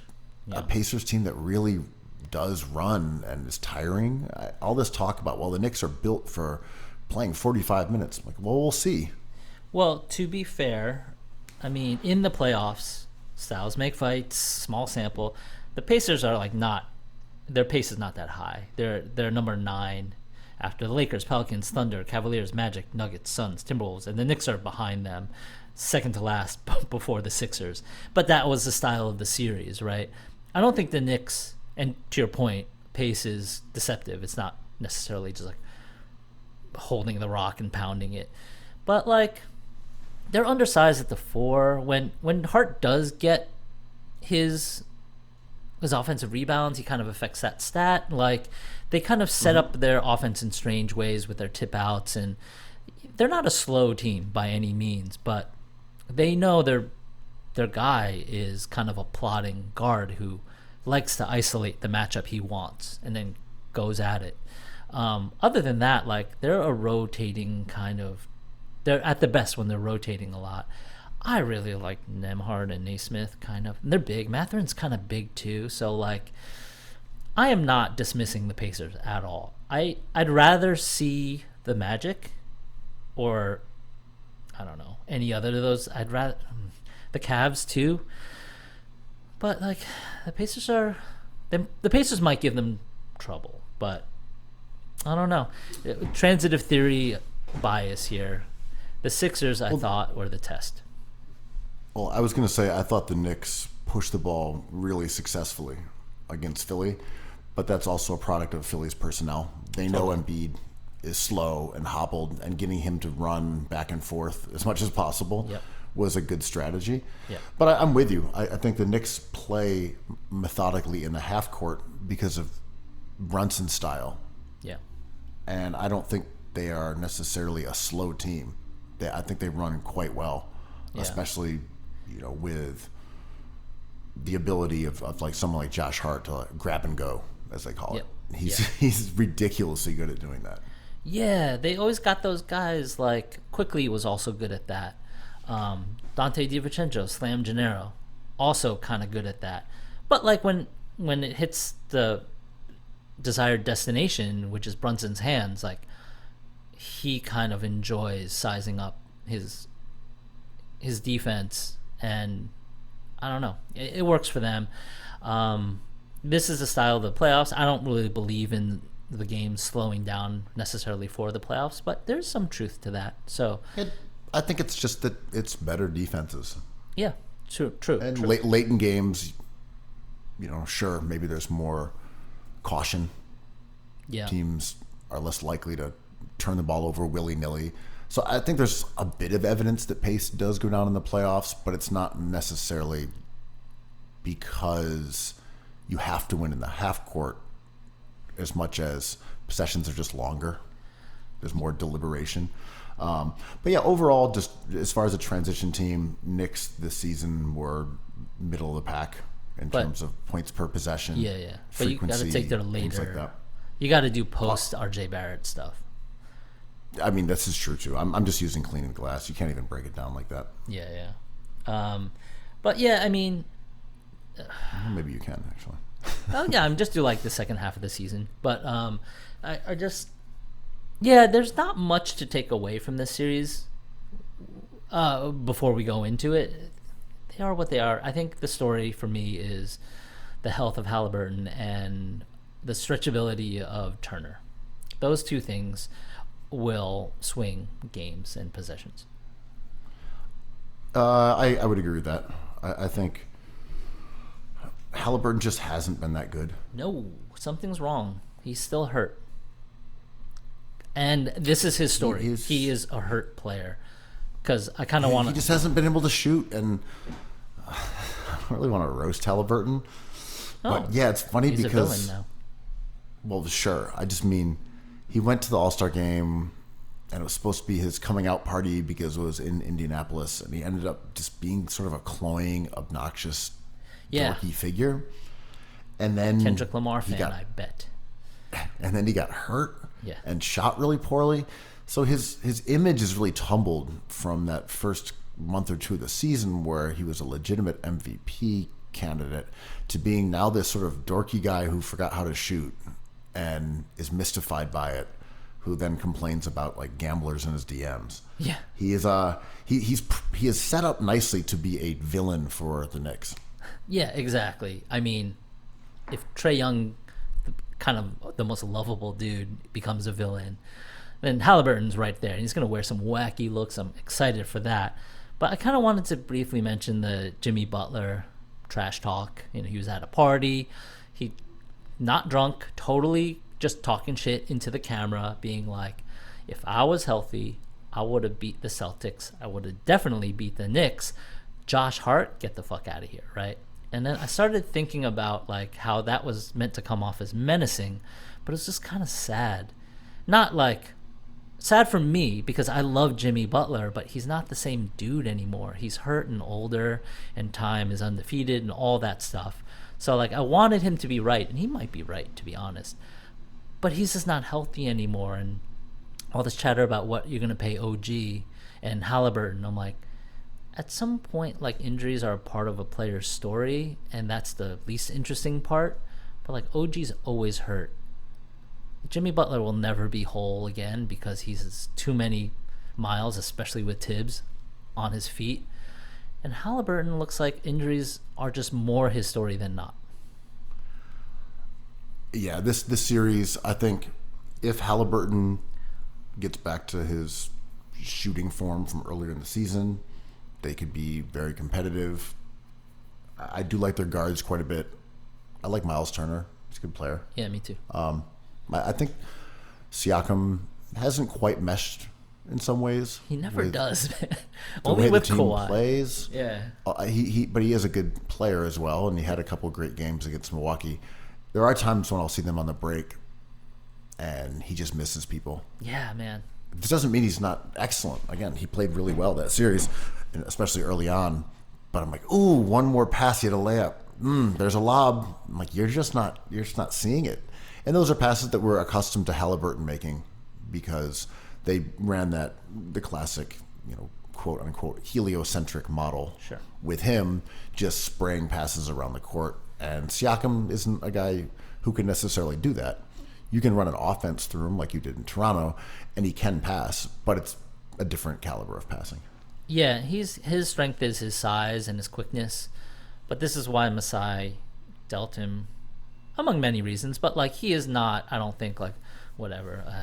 Not to be Becky Hammond here, but he's not a 1A. Like he's an awesome player who's won a championship with Kawhi Leonard, but we've seen him try to be the heliocentric guy, and he's just not quite that guy. It's fine. Like he's a really good best basketball player and a really dangerous player in a playoff series.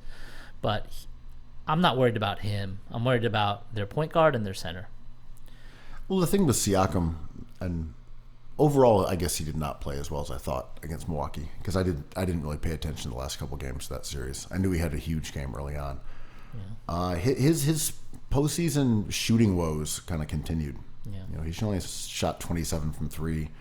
Last year was 23. The year before that was under 20, under 30 the year when they won a title. He just has not been particularly effective from three. That doesn't mean it's going to continue.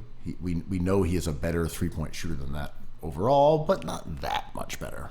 So he's going to be annoying with his size and putbacks, and maybe Hart doesn't get as the same number of tip-outs with Siakam contesting. Well, I think that's definitely true. Yeah. I think Siakam is a more active, better rebounder than Tobias Harris. But yeah, anyway, fun series. I'm looking forward to game one. The other series that in the second round that's already begun, we saw game one a couple days ago on Saturday. Nuggets got cocky. Nuggets thought they had it.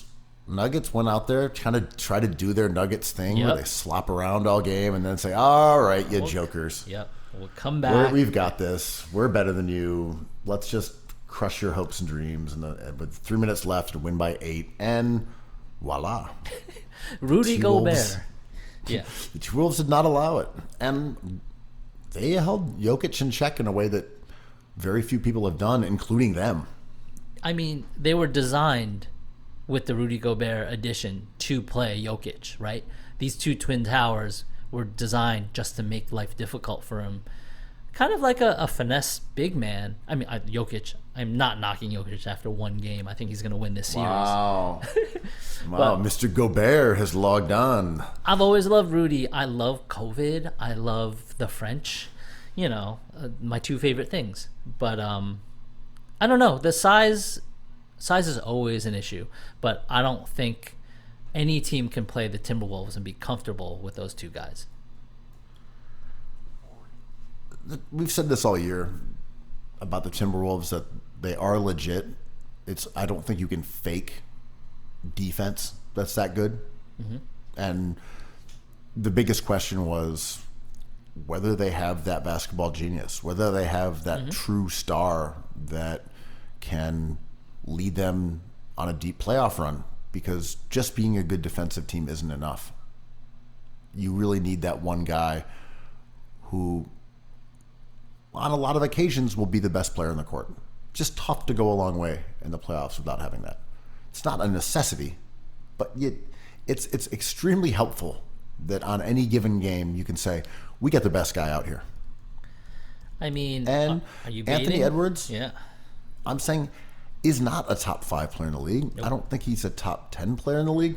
But he's close now. But he is a really, really good scorer. Yeah. And he can defend, he can pass a bit. He's gotten better at those parts of the game, but he is a really good scorer. And it's kind of cool seeing them embrace. It's a little bit like the Knicks in that model of having a scorer who passes some, surrounded by defenders and role players and guys who have, determined tasks.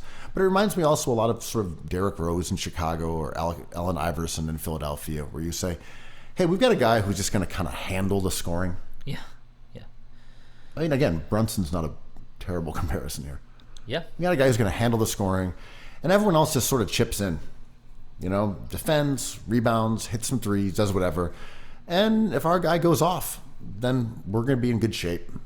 And if he plays poorly, hopefully we can carry the team on the other side of the ball or make enough shots that in the fourth quarter we're competitive and maybe he'll get hot. So game 1, he did exactly that for them. I think he had 41 points, 44 points, something like that. Carried them late. He was great. And to your point, you kind of draw that up being like, Ant might go off for 40. He might go off for 25. But if he goes off for 40, done. That's what he's supposed to do. That game to me was the Naz Reid game, right? Like Naz Reid kind of like brought them back and padded that game for Ant-Man, who like huge buckets. And I think you're right. I think he's a top 10 player. I think he's like in the playoffs, undeniably great, like much better than he was in the regular season, like almost twice as good in the playoffs. And that's what you want to see from your superstars or stars. But like, will he ever, I'll say this as a question, will he ever be dynamic enough to be a God level player, right? Because when I think of God level players, I think Jokic, Durant, Embiid, Luka, not Kyrie, for example, right? And it's because these guys not only can do the volume scoring, but have facets to their game that are unique combinations of other things that make them legendary, kind of. And Brunson is not that. Brunson is just like fucking awesome, but he's not a God level player. And like kind of foundational prototypes. When you talk, it's like, oh, he's like the Luka kind of player, or he's a Jokic kind of player, or he reminds me of KD. And when people are talking about Edwards' performance this postseason, yes, they're correct. Like, he's unbelievable. But now it's getting to the point where it's like we're just casting the next superstar, and it's like, well, it's Michael Jordan's body and Kobe's brain. Oh, it's Kobe's body and Michael Jordan's brain. I'm like, he's a handsome young man. Like, that's cool. But, like, he is not either of these two players. And I'm not even a big fan of Kobe Bryant. Like, Kobe Bryant's a god-level player. Anthony Edwards is like Devin Booker, which is great. Well, I would say this. It's funny because Ant has a lot of hype already. He did all season. He did because of the international play last summer. People are really into Ant. New sneaker, great personality. Mm-hmm. Like, we rock with Ant. Everyone likes Ant. I rock with I don't Ant. know anyone. Yeah, I'm a fan. Yeah, same. Even if we're being critical of where he's being positioned in the hierarchy of the best players on the planet, we still like Ant. He's awesome. Yeah. He's fun to watch. He's engaging personality, He incredible understands the dunker. moment. Yeah, the moment is important to him. He's great. So, in some respects here, the magnetism of Ant is kind of camouflaging what is a annual trend, which is a guard going the fuck off in the first round. Right. This happens every single year. You can go back and it happens. Maybe even, by more than one guard. But this has been going on for year after year after year. Right. I mean, I once actually charted it. It was just like looking for like breakout performance guard, and it goes back. It's like Drew Holiday on the Pelicans, like Dame Lillard, John Wall. It just goes annually. There's someone, especially a guard, who goes crazy every year in the first round. And I know that's weird to apply it to Anthony Edwards because we view him as this guy who is this encroaching top 5 talent, that this league is going to be his. This league in a couple of years down the line. Yeah. That he is the next big superstar.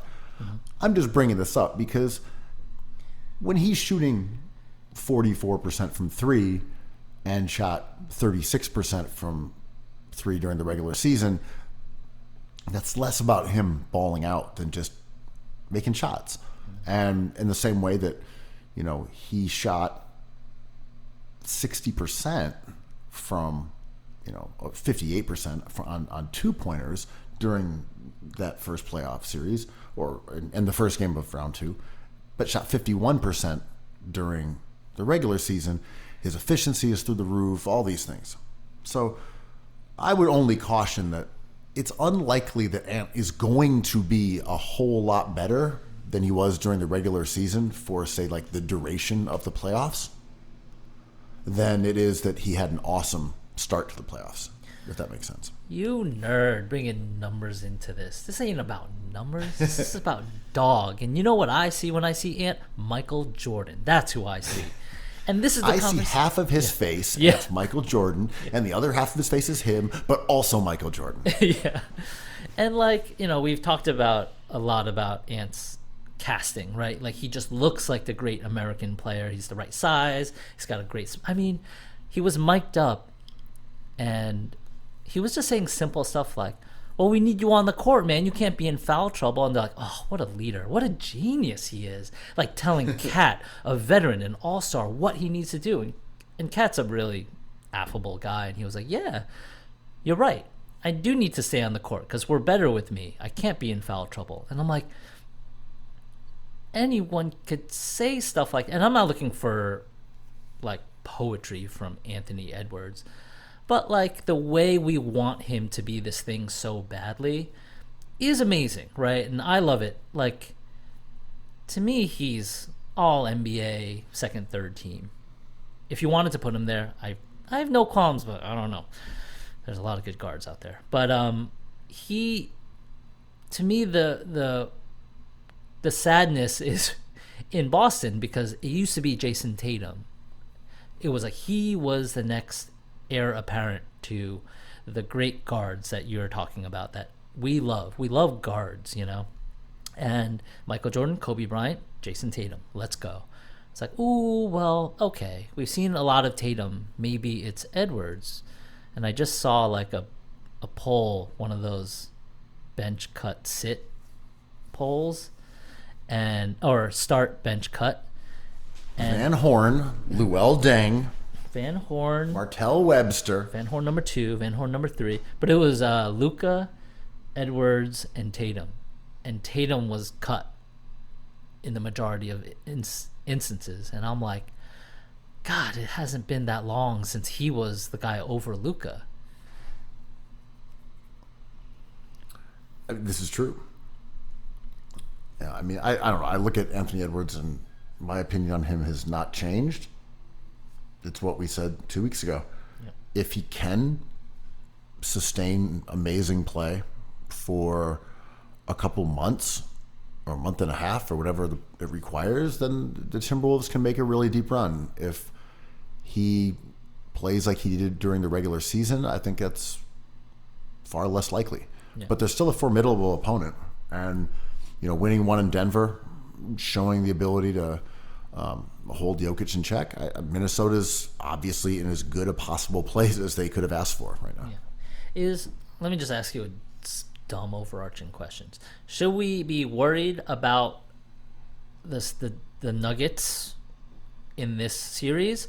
And if the Wolves are the antidote to Jokic, which I don't believe, but let's say they are, can they win a championship?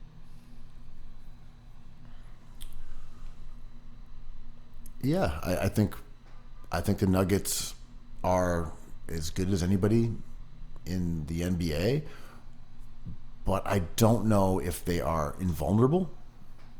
We've seen them slip a little bit this season. They were not the number one seed. They were not the number one seed, and I'm not going to pin this on they lost Bruce Brown or whatever. There are just different factors that play into them, and I think Denver is a really good team, but they also have never been that kind of like 60 wins, 62 wins. I mean, they won it last year, and they won 53 wins. The year before that, they won 48 wins, or 48 games. The year before that, 47 games. Like, we haven't seen the Nuggets destroy people during the regular season. By now, 57 design, is really good. Yeah. But by design, they lollygag on purpose. Oh, for sure. I'm not even knocking them. I'm just saying this was actually their best regular season that they've had during this stretch in terms of wins. Just get Murray healthy, right? And Murray is currently dealing with a hammy or calf. But that's what I mean, right? Yeah. This was actually a really successful season for them in terms of regular season, just performance. But the West was really tough, and OKC and Minnesota won a lot of games too. Yeah, let's talk about OKC though. Dallas. OKC, a lot of young players on the come up. Can Chet win a championship in his first year? It doesn't make sense. I mean, this is a really interesting series. I think it's kind of a great one for both teams, and that both OKC and Dallas are pretty light in the ass. I know Dallas went out and got... This is a basketball. They went out and got your boy Gafford. They've got Lively. They have some athletes and guys who can jump and dunk and block some shots in the middle there. But that's also kind of what Holmgren can do, right? He's a shot blocker who's very mantis thin, who shoots threes. Both these teams play very spread out basketball. Both of them don't really have bigs who get the ball on with any regularity or operate within the paint. So it should be a really fun series. It's not a clash of styles really at all. It's actually quite similar. Yeah, I mean, aside from the narratives, because I can get carried away in the youth of OKC, how suddenly they showed up in this situation, and Luka's kind of a definitive moment for Luka Doncic, right? I think if he goes down versus OKC, you start questioning him in different ways than before. Gafford is awesome. When that trade went down for him and PJ Washington, I liked it a lot. But these are role players. These are not Chet Holmgren. Nice depth. Either of them can get hot and certainly cold, as we've seen. But if you have enough bigs and enough of them, it provides options for you as a team, which I really like. And they got the god level player on their team who isn't even the MVP in this series. Like, I'm very much looking forward to it. Although Luka's hurt, I don't know, man. It's going to be a crazy optical series because Kyrie Irving is healthy. Shai Gilgeous-Alexander is healthy. And you got a bunch of gawky dudes down low. Like, I'm really looking forward to this. Yeah, I think it'll be really fun. Kyrie has been a joy to watch all season. Don't look at his legs. Don't look at his legs. He escaped the crucible of media in New York, in Boston, for Dallas, the hinterlands of the NBA, out there playing in obscurity. But he's been an absolute Beef country. just incredibly amazing to watch, and it's funny that this was this guy who was viewed as irresponsible and reckless, and like this guy, he's just a fucking Disloyal idiot. and Oh my a coward. God, he's the worst. He's the worst. And now it's just like, oh, this elder statesman, leader of men. He carries himself with such gravitas. I'm like, Is that a suit? Is he wearing a suit? I'm like, dude, it was a year ago. I know. A year ago, we were saying this guy was just like a total loose cannon. Now he's here just, well, yeah, he's kind of the moral backbone of the NBA. I know. There's so much confusion around him in myself too. Like I constantly have to recalibrate how I think about Kyrie Irving.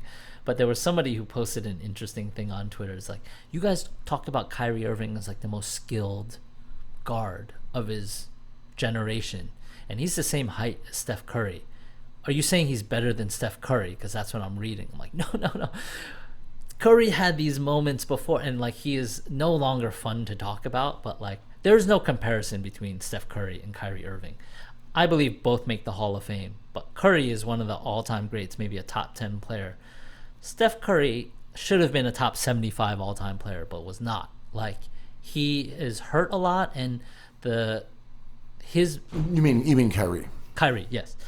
Kyrie was hurt a lot, and the majestic displays of athleticism he just like shows us aren't like the complete package that Curry was as a guard. I mean, I love Kyrie Irving, and I think every young baller and every YMCA and wherever emulates him, but like that's not the same as what Curry is on the court. Yeah, I think Kyrie is the most skilled player we've ever seen in terms of his package of handling, finishing, shooting. He's God tier, and Are you really? I don't have him there, but but I also think yeah. what those things enable you to do on the court is not necessarily what makes you a great player. Like Curry's ability to shoot, and he was also is a very good ball handler, and he can pass, and he can do all these other things. He can score at the basket. He's a good finisher too. Off-ball actions are just But insane. but his ability to warp defenses, his ability to generate incredibly valuable shots at a wildly high historical rate while still making them at a historical rate, that has a bigger impact on the game than Kyrie doing one of the most gorgeous moves you've ever seen to generate a fadeaway jumper. These are two different things. If we were playing at the local YMCA and we're all playing with ones, just ones, threes don't matter. One is the same. If that was how the NBA was scored, maybe Kyrie would be better than Curry. But Curry's better it's at not. ones too, right? Yeah, and your point taken. I wanted to bring this up because it's kind of related to the Edwards thing, And Edwards, I think, has so many of these intangibles and tangibles. Like, he's big, and that makes a difference with spacing and vertical spacing. But that's what I'm waiting for, to see if these players that are amazing and wonderful, like Kyrie and Edwards and SGA and Chet, if they, sure, they might all elevate to the God tier, and we might see it this week, but like Luka kind of has already done it, in my opinion. I would also say though that with all due respect to Ant, he's a better defender than Kyrie. He's bigger. Ant's a beast, you know. yeah, for sure. Like there's physical things that he can do Yeah. that Kyrie can't. Kyrie in his absolute prime there, Boston, Brooklyn, he's 31, 32 now. Yeah, in Cleveland as well. But when he got away from LeBron and became a little bit more primary as when he was basically 25 to 30. That version of Kyrie is extraordinarily good. Yeah. When we say the comparisons to Ant's never had that kind of efficiency Yeah. that Kyrie did during that period. I mean, Ant, great player, and I get why people are putting him on this pedestal because he's balling the fuck out. But like prime Kyrie, Yeah. Ramadan Kyrie, different. What? I mean, the best guard the Sixers have. The Celtics have ever had, right? I mean, However brief. easily, Yeah. easily. Before we wrap, No one's even close. oh, this is Bob Cousy erasure. Fucked up. Before we go, can money buy a good team? What's up with your boy Ballmer?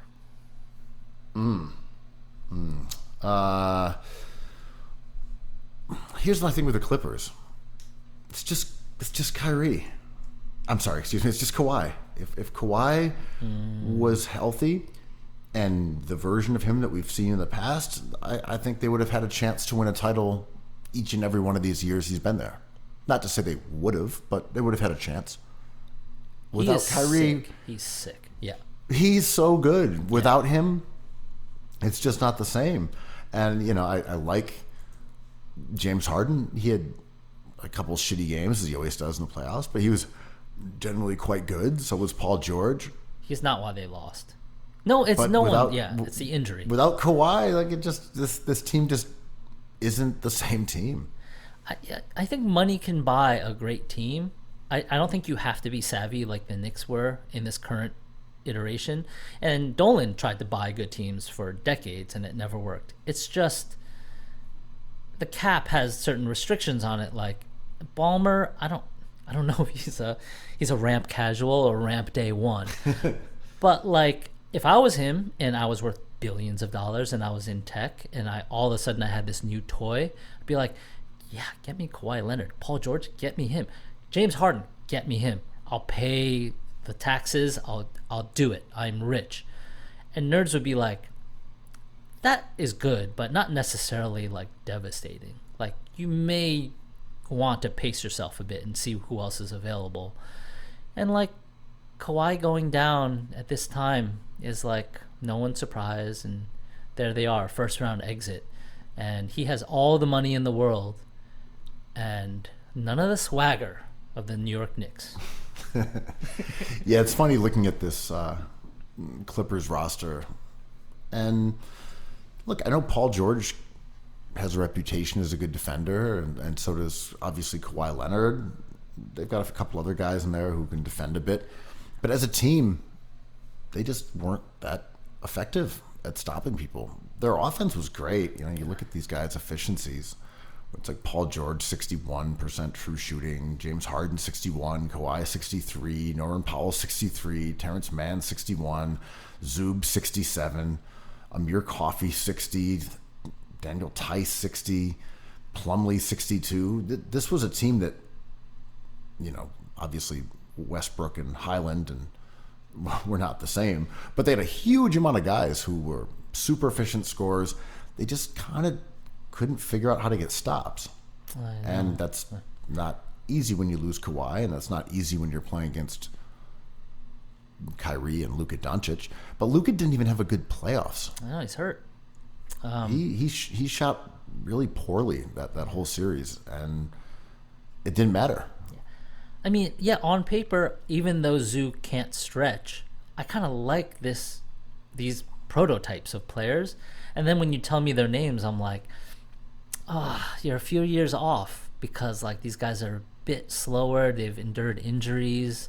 They played a lot of minutes. It's a good idea. There's a ton of wings there. In theory, they should be better defenders. This is a modern team aside from their center. And I don't know, maybe they ran up against your boy Kyrie? I mean, the Mavs have been really good over the second half of the season. Yeah. They made some moves that have worked out well at the deadline. As we said, your guy Gafford, and PJ Washington. PJ Washington. Yeah. They made some good moves. They've played really well. But yeah, for the Clippers to lose to the Mavs in a series where Luka ended up, I think, he was that was not a good Luka series. No. I know he had the counting stats. I mean, look, anyone who averages 39 and 9, you're going to be like, I think he was pretty good. Yeah. But that was not how he scores normally. I mean, the guy shot 23% from 3 or something like that. This is my Brunson beef. Everyone's like, yeah, he shot like 30% from 3. This wasn't his greatest. Volume is volume, keeping that in mind. Anyway, I just wanted to know your takes on the billionaire class. I just think money can buy happiness. That's it. May not win a title, but you can buy happiness. Can Bunny buy happiness that comes out of a top hat? I'll be bringing that to the game tonight. Cookies. Cookies. I love cookies. I love cookies.